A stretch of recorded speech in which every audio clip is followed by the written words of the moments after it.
ગૌચર બચાવવાના ઉમદા હેતુ સાથે આમ આદમી પાર્ટીના પદાધિકારીઓની એક બેઠક ભુજ ખાતે મળી હતી।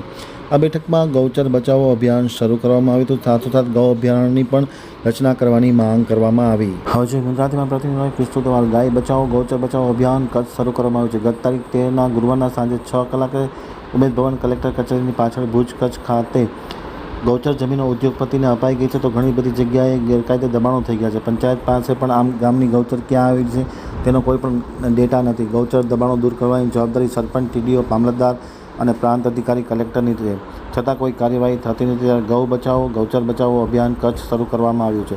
ગૌચર ખાલી કરાવી, માપણી કરાવી, પશુધન પ્રમાણે ઘટતી ગૌચર પૂરી કરવા ગ્રામ પંચાયતોને સુપ્રત કરવા તેમજ ગૌ અભયારણ્ય બનાવવા માટેની માગણી કરવામાં આવી છે। આ એક મિટિંગમાં સંજય બાપટની અધ્યક્ષતામાં મિટિંગ યોજાઈ હતી, જેમાં Arif Malek advocate, Deepak Acharya advocate, Gulabkhan Pathan advocate, Rajesh Ahir advocate સહિતના લોકો ખાસ ઉપસ્થિત હતા। તમામની ઉપસ્થિતિમાં આ બેઠક મળી હતી, જેમાં ખાસ કરીને HS આહિર, નિર્જા રાઠોડ, અયુબભાઈ ઓસમાણ, રેલિયા, અલ્તાફભાઈ, કિરીટસિંહ જાડેજા, ભરત ડાંગર, કિશોરદાન ગઢવી સહિતના લોકો હાજર રહ્યા હતા। ગાય બચાવો ગૌચર બચાવો અભિયાન કચ્છ એક એ નામથી એના નેતૃત્વમાં કચ્છ જિલ્લાના 10 તાલુકામાંથી પ્રતિનિધિઓ તરીકે જે અગ્રણીઓ છે, ખાસ કરીને એમાં આજે અમારી સાથે એકતા માલધારી સંગઠન પણ સાથે છે, જેઓ ગુજરાત હાઈકોર્ટ સુધી પણ ગૌચર માટેની લડત લડી રહ્યા છે। ખાસ કરીને કચ્છ જિલ્લાની અંદર 1961થી કરીને આજ દિવસ સુધી ગૌચર જમીનની માપણીઓ કરવામાં આવી નથી, ટાવર્સની માપણી નથી થઈ, વન્યની અને નથી થયેલી, અને આના રેકર્ડ ગ્રામ પંચાયત પાસે પણ ઉપલબ્ધ નથી।